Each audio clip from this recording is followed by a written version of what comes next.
So let's be honest, guys. Shedeur Sanders is a hot commodity, so it makes sense on all these NFL insiders keep talking about trade talk. We're going to break down all these receipts together, then I'm going to give my synopsis. But yes, Shedeur Sanders is predicted now to a new situation that's been breaking NFL news. He's being predicted to be traded to a new NFC contender, that is. The Cleveland Browns just turned embarrassment into performance art. Overnight, Shador Sanders' name is spinning through the rumor mill like it's draft night deja vu. From locker room whispers to full-on South Beach gossip, the trade chatter has gone nuclear. World, these Shedeur Sanders trade rumors, they proved one thing loud and clear. Work with me, guys, because if you can't hear, I'm going to talk a little louder. This is how it makes it seems a loud and clear situation, because we've been hearing about the trade rumors. How many of you guys know these things actually been facts? People are looking and very interested in receiving Shedeur Sanders on their franchise. Could Shadow really be on his way to Miami? Buckle up. This story's got more twists than a Browns trick play gone wrong. Man, the Browns just got tossed around like they owed rent to the Cincinnati Bengals. Week 1 was a full-on meltdown. A faceplant so epic it deserves its own documentary. And what's Cleveland's big takeaway? Not the kicker who apparently thinks goalposts are just fancy decorations. Not Joe Flacco, who was out there throwing like he was auditioning for a blindfolded dodgeball league. If that's not a way to kick off a Cleveland Browns football season, I don't know what is. The Browns came out, held Joe Burrow in this high-flying Bengals offense, passing offense, to just 95 yards through the air, and just 141 total yards of offense on the day. The Browns 327 yards of offense, mostly through the air with Joe Flacco, because our run game is still non-existent. The offensive line looks absolutely garbage. But this, not even the O-line, who moved like they were hosting a please sack me meet and greet. Nope, none of that made the front page. Instead, somehow the media crowned Shador Sanders as the villain for wearing a backwards hat and shades. That's right. A man standing on the sideline became public enemy number 1 because he had the nerve to look cool while the team fell apart. Imagine watching your squad get dismantled like a $20 IKEA shelf and deciding, you know what the real issue is? That dude over there in Oakley's? What? And please hit that subscribe button. It helps more than you think. Let's be clear. Shadow didn't throw a pick, didn't shank a kick, didn't give up 5 sacks, and didn't even take a snap. But you're not giving him a chance to start. You're not. Right. They won't even let him play the ones in practice. He concluded by saying Shedeur should walk square in the front office and say, trade me. I have a hunch on how this whole season is going to go. You're going to go through all of those quarterbacks. They're all going to stink. You're going to get to Shedeur after the city is going to literally be chanting his name from game 1 all the way to game 6 or 7. The man literally did nothing wrong except look too clean for Cleveland's chaos. But somehow, rocking sunglasses indoors became a crime against football. And here's the kicker. Shadow's not even the backup. He's the emergency quarterback. That means unless Joe Flacco and Dylan Gabriel both collapse like folding chairs at a tailgate, he's not seeing that field. Yet somehow, he's still catching more heat than the guys actually playing. Unreal. There have been rumors all day that the Philadelphia Eagles were interested in Shedeur Sanders, would be a perfect landing spot for him. A veteran quarterback room, a team with a really good backbone, really good culture. Well, the Cleveland Browns just traded over the Eagles. I wonder here. So now the Browns media is running a full-blown investigation into the body language of a man whose biggest sideline job is making sure the Gatorade supply doesn't run dry. It's wild. Reporters are breaking down Shador Sanders' posture like it's the Zapruder film. Then comes Tony Rizzo, banging that trade drum like a toddler who just discovered pots and pans. He's tossing out these cryptic maybe takes. Maybe Shadow's not doing something? Something. What, Tony?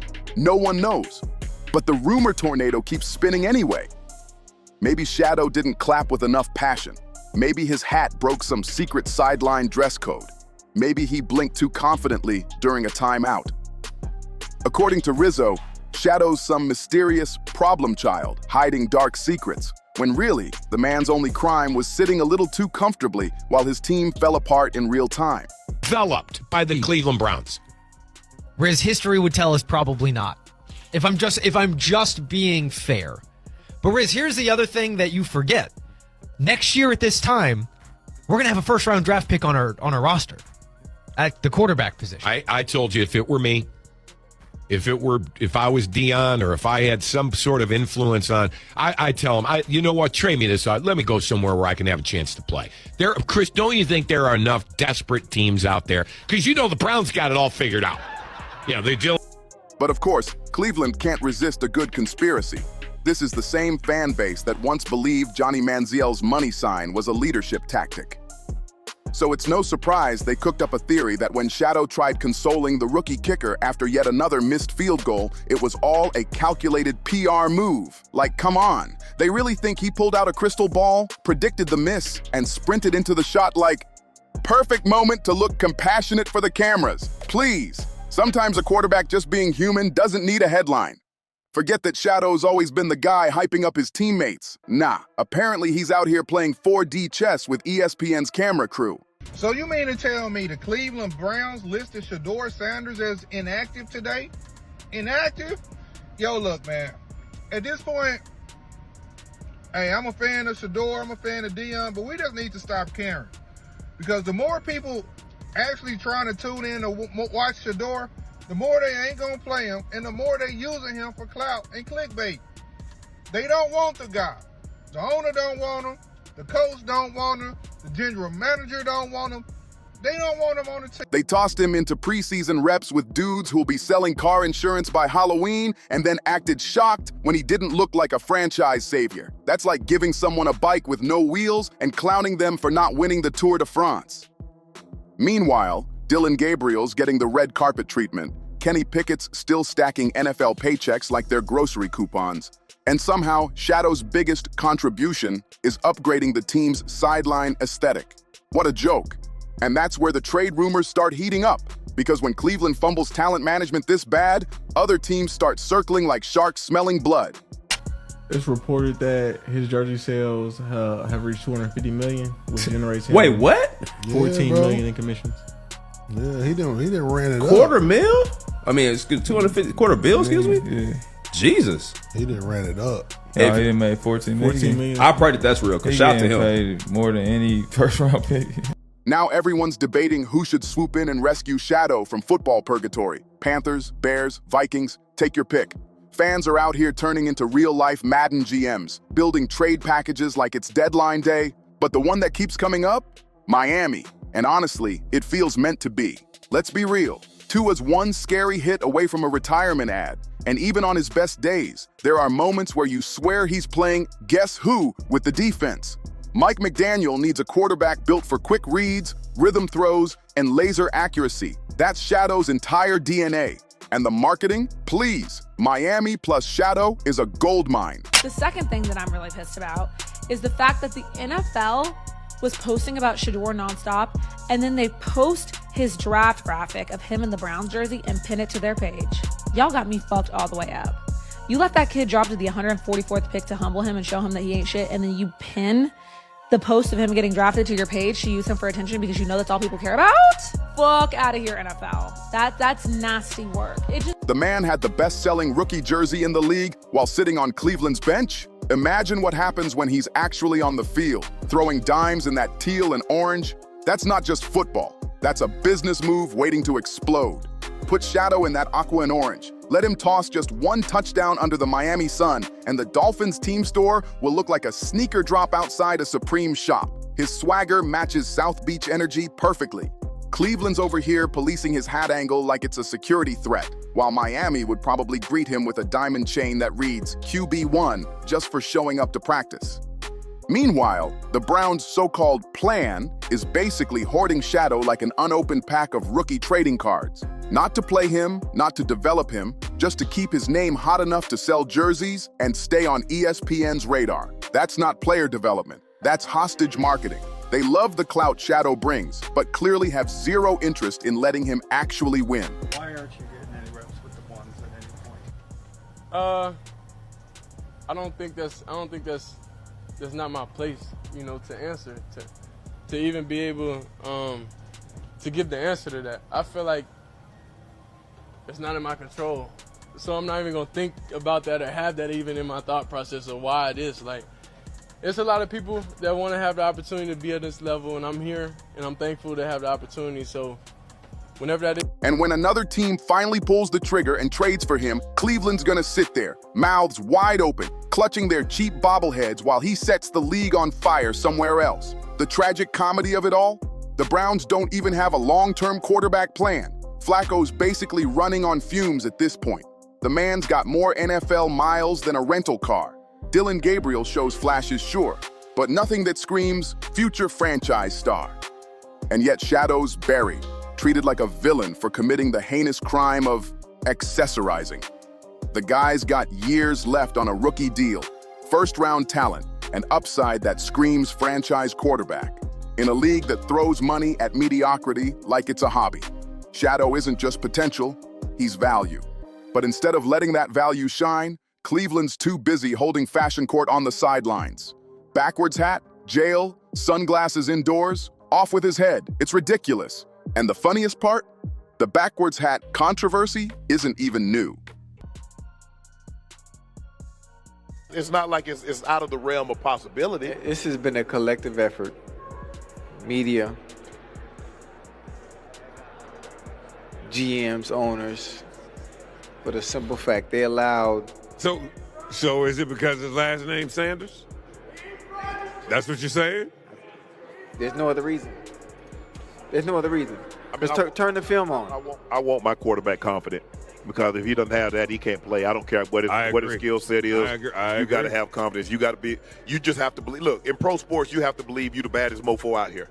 Did they forget Tom Brady rocked the same look during blowouts? Aaron Rodgers wore hats sideways like it was his signature move, and no one accused him of destroying team focus. The fact that Cleveland's out here treating a cap tilt like a culture crisis is peak Cleveland energy, and it hurts to watch.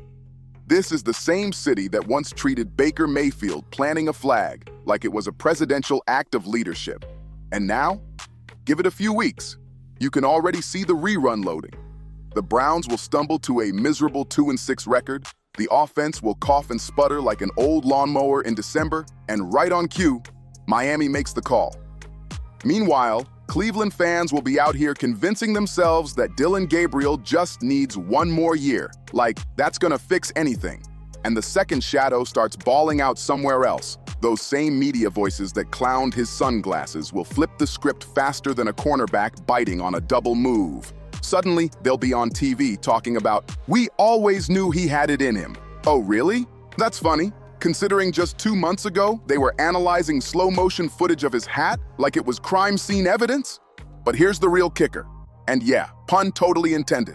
This entire saga is the perfect snapshot of Cleveland's dysfunction. Real franchises protect their young quarterbacks. They give them reps, build confidence, and block out media noise. But Cleveland? Nah. They hand their future quarterback to the Wolves, then act shocked when he doesn't come out looking like Patrick Mahomes. They weaponize media gossip, drain a player's momentum, and somehow call it strategy. It's not strategy. It's organizational malpractice dressed up as football management. Every move feels like they're sabotaging their own potential just to keep the headlines spicy. And when it all blows up, they'll blame everyone but themselves. That's the Cleveland way. If that ain't peak Cleveland, I don't know what is. Just wait till Shadow throws his first touchdown in Miami. Tyreek streaking down the field, Waddle hitting that penguin dance, and suddenly half of Cleveland will be rocking aqua and orange. Nothing screams regret louder than a city that let its future franchise quarterback walk out the door while obsessing over his hat. Now Shedeur Sanders is back in the news, and he hasn't even stepped foot on an NFL field in the regular season. And everything is surrounded around Shedeur Sanders has been caught on camera or caught on a hot mic. Now, we saw what happened in preseason. He was caught on a hot mic with general manager Andrew Berry. And, you know, we had to talk about that and some of the things that was said. And that goes to show that Andrew Berry was the one that made this call. Cleveland has officially turned nitpicking into a professional sport. Forget touchdowns, forget playoff dreams. The real championship they're chasing is the Hat Analysis Olympics. Somewhere in a dim studio, a pack of radio producers is huddled around a monitor, replaying slow-motion footage of Shadow adjusting his cap like it's the Zapruder film. Enhance the angle. Wait, did he tilt it 37 degrees? That's clearly disrespectful to the left guard. You can't make this up. The obsession is so wild, you'd think they'd blame Shadow if the stadium Wi-Fi went down. And the irony? Oh, it's thick. This is the same franchise that treated Johnny Manziel like the second coming of Brett Favre, even though his playbook looked like it was written during brunch. Nobody said a word when Baker Mayfield starred in more commercials than he threw touchdowns. But let Shadow wear sunglasses indoors, and suddenly, Cleveland media turns into fashion police, N.F.L. edition. But here's the twist. If Shadow really lands in Miami, it's game over. Picture this. Tua, bless his heart, is one rough sack away from launching a podcast career, and the Dolphins need a plan B, fast. Enter Shadow, wrapped in neon lights and swagger, ready to take over. Mike McDaniel's system is built on rhythm, timing, and surgical precision. He doesn't want a quarterback freelancing like a jazz player riffing on emotion. He wants a conductor keeping every note in sync. And that's exactly who Shadow is. The calm in the chaos, the rhythm that keeps the whole show on beat. Miami doesn't just need him, they fit him. And Cleveland, they'll be sitting at home, hats in hand, wondering how they fumbled this hard. Again. And that right there is what Shadow does best. Picture it. Tyreek Hill catching passes in stride instead of slowing down like he's merging into traffic. And Waddle turning quick slants into 60-yard fireworks instead of bracing for another hospital ball. That's not just an upgrade. That's a nuclear-level weapon added to an already terrifying offense. Defenses are barely surviving Miami's speed now. Imagine adding Shadow's precision to the mix. But let's be real. Miami isn't just about football, it's about vibe. South Beach runs on flash, swagger, and pure spectacle. Shedeur Sanders walking into Hard Rock Stadium? That's a headline before he even laces up. The man's already the top-selling rookie jersey in Cleveland, a city still haunted by Art Modell's ghost. So imagine what happens when he's shining in teal and orange under that Florida sun. He'll outsell Tua, Tyreek, and maybe even Dan Marino's throwbacks. Miami fans live for flair, and Shadow's got it in spades. The sunglasses, the chain, the walk, it's all effortless. He's the perfect match for a franchise built on style and speed. Meanwhile, Cleveland just can't get out of its own way. They're sitting on a potential franchise quarterback and treating him like a display model for jersey sales. Flacco, fossilized, Gabriel, decent, but not savior material, and Shadow, he's wasting away while the Browns media committee debates whether his hat breaks N.F.L. policy. It's like arguing over what color silverware to use while your kitchen's on fire. But here's the plot twist nobody in Cleveland wants to face. The second Shadow gets traded, the narrative flips instantly. Suddenly, every talking head in town will pretend they saw his greatness all along.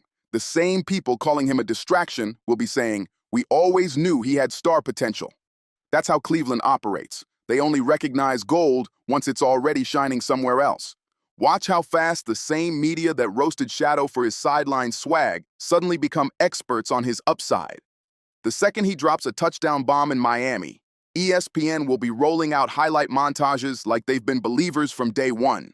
They'll dust off his Colorado clips, interview old college fans, and talk about how they always knew he was first-round material. Meanwhile, Cleveland will be sitting there clutching their old hot takes like spoiled leftovers. And can we talk about the price tag for a second? Some fans are out here saying Shadow's worth a third-round pick. A third? For a guy with first-round talent, a few years left on his rookie deal, and enough marketability to make Nike break out in a cold sweat? Come on, be serious. Meanwhile, Cleveland's front office probably wants 2 firsts, a yacht, and LeBron's return rights just to start the conversation. The truth is somewhere in between. But make no mistake, teams will be lining up fast.